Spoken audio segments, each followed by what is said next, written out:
Assalamualaikum Lur, lanjut di konten selanjutnya, nyambung yang sebelumnya. Menurut keyakinanku ya, kenapa banyak masjid-masjid di Indonesia yang hampir 400.000 jumlahnya, masjid-masjid tersebut banyak yang tidak ramah anak dan juga tidak ramah musafir. Di konten sebelumnya aku menyampaikan menurut keyakinanku itulah faktor Indonesia bukan negara agama, khususnya negara agama Islam, dan Indonesia termasuk negara yang sekuler yang memisahkan antara agama dan kehidupan. Makanya masjid hanya sebagai simbol agama yang kemudian diisi dengan aktivitas atau ritual ibadah mahdho atau ritual ibadah semata seperti sholat dan pengajian biasanya ya, tapi kebanyakan ya sholat. Aku terinspirasi oleh almarhum Ustadz Jazir ya, Kiai Jazir, Allahumma firlahu, yang dimana beliau menyampaikan di salah satu video yang aku tonton di Instagram, kalau ada masjid menaranya tinggi besar ya, atau masjidnya bagus gitu ya, tapi ada tetangganya, maksudnya ada orang masyarakat warga yang hidup berdampingan dengan masjid tersebut, lantas masyarakat atau orang tersebut, tetangga tersebut kelaparan gitu, maka robohkan saja itu tiang masjidnya itu ya.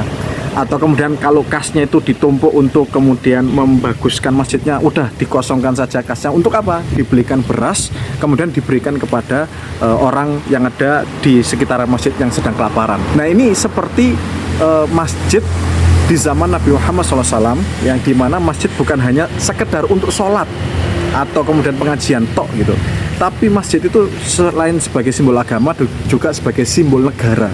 Bagaimana masjid di zaman Nabi Muhammad SAW dan para khulafaur rasyidin setelahnya itu ada aktivitas selain sholat, pengajian, taklim ya, menerima tamu kenegaraan, nah, kemudian pengobatan gitu ya, kemudian aktivitas sosial gitu ya, bahkan juga menyelesaikan persoalan-persoalan umat real, peradilan gitu.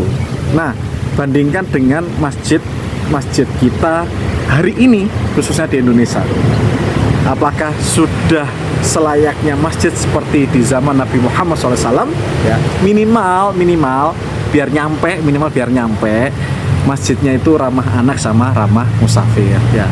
Coba tulis di chat ya, kolom chat, masjid-masjid mana yang pernah kalian kunjungi, masjid tersebut ramah anak, ramah musafir ya. Coba tag aku, nanti barangkali ada rezeki aku bisa mampir ke masjid tersebut.